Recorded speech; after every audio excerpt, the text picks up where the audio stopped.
Bonjour et bienvenue dans la suite de notre série sur la philo bouddhiste. On va essayer de revenir sur un point important par rapport à cette division des phénomènes.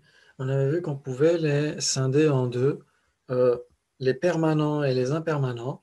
Et donc on va voir ici qu'on peut corréler ça avec les vérités conventionnelles et les vérités ultimes et les phénomènes généralement caractérisés et les phénomènes spécifiquement caractérisés. Alors attention, les effets spéciaux. On va voir aujourd'hui les briques constitutives de l'univers, l'épisode 1. Donc si on essaie de s'intéresser à la façon dont les existants fonctionnent, quelle est l'entité de ces existants, etc., on va essayer de zoomer par rapport à ce qui se trouve dans notre univers. Donc on va zoomer là, cette magnifique planète bleue qu'il est important de préserver autant qu'on peut. On va zoomer encore, là par exemple, un très joli village, et on va essayer de zoomer jusqu'à se trouver devant ce mur qui va schématiquement représenter ces deux types de phénomènes, les phénomènes permanents et les phénomènes impermanents. Bien sûr, tout ce qu'on voit ici, là, c'est impermanent, mais ça va essayer de représenter tout ça.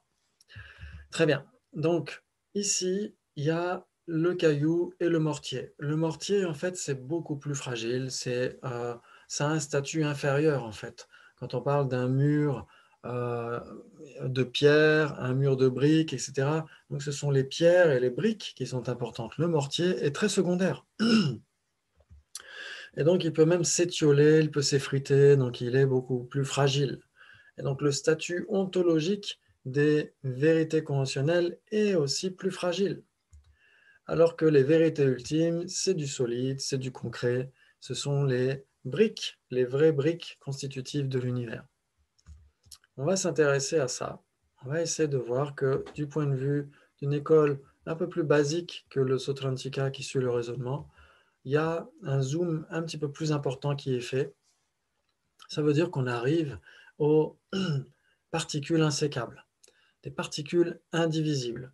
Alors, elles sont indivisibles en termes de dimension spatiale, mais on peut les diviser par rapport à leurs constituants. Par exemple, ici, vous avez un noyau d'électrons. On pourrait dire que le noyau d'une particule insécable a au minimum 8 constituants, et que ça peut être plus. Mais en termes de dimension spatiale, on ne peut pas aller plus loin, on ne peut pas la scinder en deux. Et donc, ici, on va voir ce que dit Acharya Vasubandhu dans son encyclopédie de la phénoménologie, l'Abhidharma Kosha, le trésor de l'Abhidharma. Il va décrire tout ça. Donc, il dit « Ce en quoi l'esprit ne s'engage plus si c'est détruit ou mentalement divisé existe en tant que vérité conventionnelle. Le reste existe en tant que vérité ultime. » Donc ça veut dire quoi? Ça veut dire que cette tasse, par exemple, cette tasse est une vérité conventionnelle parce qu'on peut la casser. Mais ces particules matérielles sont indivisibles, on ne peut plus les casser, et donc elles ont une existence substantielle qui résiste à l'analyse, à l'examen, au fait d'être divisées. Donc ça, c'est important, parce que c'est là où on a cette ligne de démarcation entre les vérités ultimes et les vérités conventionnelles, pour Acharya Vasubandhu et pour le Vaibhashika en général. Si ça résiste, si ça continue de garder son entité, son identité, même quand c'est divisé mentalement, à ce moment-là, c'est une vérité ultime. Donc ici, on aura les particules indivisibles, on peut parler des instants de conscience infinitésimaux, et aussi des phénomènes permanents pour le Vaibhashika. Ce sont des vérités ultimes. Et donc ça, c'est très important parce que on va voir que pour les Sautrantika, c'est assez différent.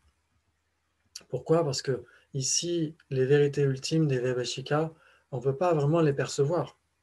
Par exemple, une particule de terre qui va elle-même être associée à différents constituants, l'eau, l'air, etc. On ne peut pas l'apercevoir visuellement. Donc on ne peut pas dire que notre esprit s'engage vis-à-vis de cet objet avec nos consciences sensorielles d'être ordinaire. On a besoin d'une conscience conceptuelle pour appréhender ces vérités ultimes. Donc on va essayer de voir que pour les Sautrantika qui suivent le raisonnement, ça va être assez différent. On ne va pas nécessairement zoomer autant que les Vaibhashika. Des phénomènes un petit peu plus grossiers suffisent pour être considérés comme des vérités ultimes. Donc on l'appelle Sautrantika qui suit le raisonnement parce qu'il s'appuie fondamentalement sur les traités d'épistémologie et de logique d'Acharya Dharmakirti. C'est ce qu'il dit justement dans le commentaire au compendium de Cognition valide. Il dit « Ce qui est ultimement capable d'opérer une fonction est ici ultimement existant. Le reste est conventionnellement existant. » Donc ici, si vous vous souvenez, qu'on avait vu les impermanents et les permanents. Donc les impermanents sont équivalents avec les choses produites ou choses efficientes. Et la définition d'une chose, c'est capable d'opérer une fonction. Et donc là, Acharya Dharmakirti insiste un petit peu plus pour parler des vérités ultimes comme étant ultimement capable d'opérer une fonction. C'est capable d'opérer une fonction de son propre côté, d'une manière purement objective, etc. Très bien. Et il dit, donc ces deux types de phénomènes sont déclarés comme étant spécifiquement caractérisés et généralement caractérisés. Donc ça, c'est ce qu'on verra à la fin de cet épisode. Et dans l'épisode numéro 2, on essaiera de décrire un petit peu plus en détail ce qu'on entend par phénomène spécifiquement et phénomène généralement caractérisé. Mais ici, on va essayer de garder ces notions de vérité ultime et vérité conventionnelle. Donc pour Acharya Dharmakirti, en fait, on peut percevoir avec nos yeux les constituants de l'univers, les vrais constituants, les vérités ultimes. Par exemple, une brique, c'est, on peut l'observer par notre conscience visuelle. C'est un phénomène un petit peu plus grossier, un petit peu plus étendu, un petit peu plus général qu'une particule insécable, mais ça reste un phénomène spécifique, un phénomène spécifiquement caractérisé. Et donc, en fait, c'est une échelle de lecture ascendante, en fait, pour les philosophes tels que Acharya Dharmakirti. Au début, on considère qu'une particule insécable, en effet, c'est une vérité ultime, parce que c'est aussi capable d'opérer une fonction. C'est ultimement capable d'opérer une fonction, mais il n'y a pas que ces constituants infinitésimaux de la réalité, il y a aussi des éléments plus grossiers, qui eux aussi ont cette capacité d'opérer une fonction.